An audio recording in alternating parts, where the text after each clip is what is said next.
मेरे प्यारे दर्शकों, आज आप सबों को इस वीडियो में मेरा स्वागत। एक लंबे अंतराल के बाद यह वीडियो पुनः पेश कर रहा हूँ। चूँकि मौसम और मेरी अस्वस्थता के कारण कुछ वीडियो देने में विलम्ब हुआ, इसके लिए मुझे खेद है। अब मैं पुनः कर्मयोग का वीडियो आप सबों को पेश कर रहा हूँ। चिंतन वाक्य कबीर जी का। जो तो को कांटा बोवई ताही बोवई तू फूल, तो को फूल के फूल है वाको है त्रिशूल। इसके विशेष विश्लेषण नहीं कर रहा हूँ। आप सब इसे ध्यान से चिंतन करेंगे कि लोगों को के किसी भी प्रकार का अपकृत नहीं करना है। आज मैं कर्मयोगी के लक्षण के बारे में बता रहा हूँ। कर्मयोगी का लक्षण क्या है? जितेंद्रिय होते हैं। जितेंद्रिय का मतलब है इंद्रियों का द्वेष से रहित होना। इसे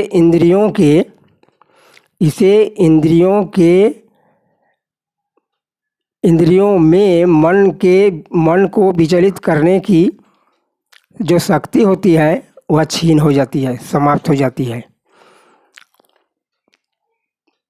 इस वीडियो में मैं आप सबों को उन लक्षणों को बता रहा हूँ जिसे आप स्वयं देख सकते होंगे। दूसरा लक्षण होता है इंद्रियों को कि विशुद्ध आत्मा।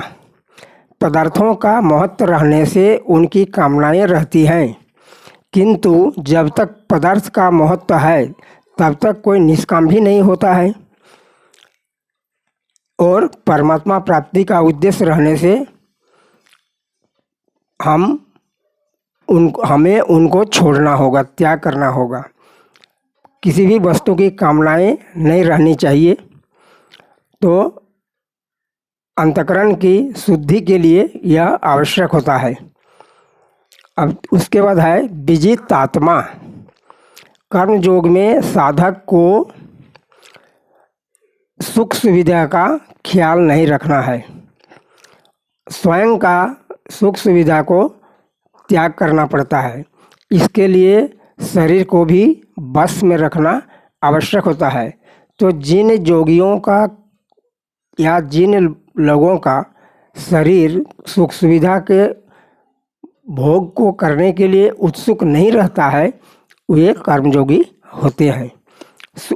उन्हें स्वतः परमात्मा का ही चिंतन करना है और हमेशा परमात्मा के बारे ही सोचते जाना है कि वह किसी भी तरह से शरीर के लिए अपना ध्यान नहीं रहे, बल्कि परमात्मा के लिए शरीर में यदि कुछ कठिनाइयाँ भी आती हों तो उसे सहज रूप से सहन करें।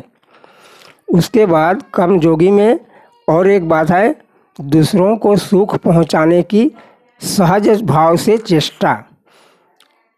यह लोगों के उपकार करने का चेष्टा जो है स्वतः मन में जागृत होनी चाहिए। इसके लिए कोई प्रयास नहीं करना चाहिए और उसमें अभिमान और कामना की कृतज्ञता चाहे बिना यह स्वतः यदि होती है तो कर्मयोगी का यह एक लक्षण है। कर्मयोगी किसी भी प्राणी को अपने से अलग नहीं मानता है। ऐसे में कर्मयोगी द्वारा मर्यादा के अनुसार संसार में यथायोग्य भिन्न भिन्न व्यवहार होने के बावजूद सबके साथ अपनापन समान रहता है। उसे सभी प्राणियों की दुख सुख की चिंता होती है।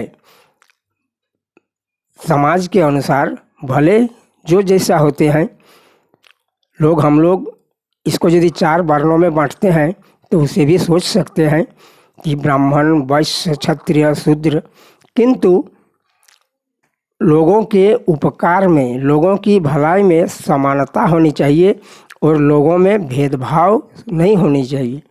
हालांकि सामाजिक रीति रिवाज जो है उसका इस पर असर नहीं पड़ता है। अब देखिए आगे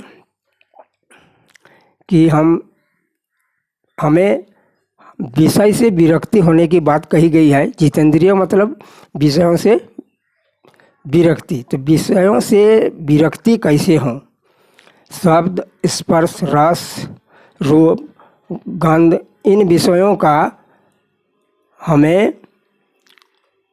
संबंध रहने से सुख प्रतीत होता है, जिसे हम भोग कहते हैं।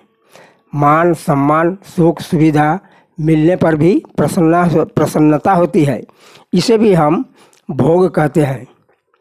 शास्त्र निषिद्ध भोग तो त्याज्य है ही, शास्त्र विहित भोग भी परमात्मा प्राप्ति में बाधक होती है, ऐसा संत लोगों का कहना है। इसलिए शास्त्र विहित भी भोग भी त्याज्य है। जड़ता के संबंध के बिना भोग नहीं होता है, जबकि परमात्मा प्राप्ति के लिए जड़ता से संबंध विच्छेद आवश्यक होता है। इसलिए हमें जड़ता से संबंध विच्छेद करना पड़ता है। जितने भी संबंधजन्य सुख है वे सब सुख के उत्पत्ति स्थान है। संबंधजन्य सुख ही दुख के उत्पत्ति स्थान होते हैं। पहले वस्तु के अभाव का दुख होता है, फिर मिल जाने पर और हम सोचते हैं कि और अधिक सुख मिले। इस प्रकार इसका अंत नहीं होता है। भोगी व्यक्ति दुखों से नहीं बच सकता। जैसा कि पूर्व में कहा, भोग जड़ता के संबंध से होता है और जड़ता का संबंध ही जन्म मरण का कारण होता है और यही दुख का भी कारण है। तो दुख जो है 3 प्रकार से होते हैं। संपूर्ण विषय भोग आरंभ में सुख रूप प्रतीत होने पर भी परिणाम में दुख ही देने वाले हैं, क्योंकि औरों के परिणाम में, भोगों के परिणाम में अपनी शक्ति का ह्रास और भोग्य पदार्थ का नाश होता है। यह परिणाम दुख है। दूसरों के पास अपने से अधिक सुख सुविधा या भोग्य पदार्थ रहने से भीतर में एक आसक्ति होती है और आसक्ति होने पर भी उसे भोगने में सामर्थ्य न होने के बावजूद हृदय में संताप होता है। इसको हम संताप दुख कहते हैं। किसी कारण से भोग से वियोग होने पर मनुष्य उसे याद कर दुखी होता है, तो इसे हम संस्कार दुख कहते हैं। बहुत सारी ऐसी चीज़ें हैं जिनसे हम अगर अलग हो जाते हैं तो हमें थोड़ा आंतरिक हलचल होता है। हालांकि उसके हम प्राप्त कर भी नहीं सकते हैं, फिर भी मन में एक हलचल होता है जो दुख का कारण है और इसे हम संस्कार दुख कहते हैं। बस धन्यवाद। आज के वीडियो में इतना ही। इसे लाइक करेंगे और पुनः वीडियो यदि सब्सक्राइब नहीं किए हैं तो सब्सक्राइब करेंगे। आप सबों के लाइक से ही मेरा हौसला बुलंद होता है और मुझे ऐसा समझ में आता है कि हाँ, लोग देख रहे हैं, तो इससे पर कल्याण की भाव जागृत होती है और मेरा जोश बढ़ता है। बस धन्यवाद।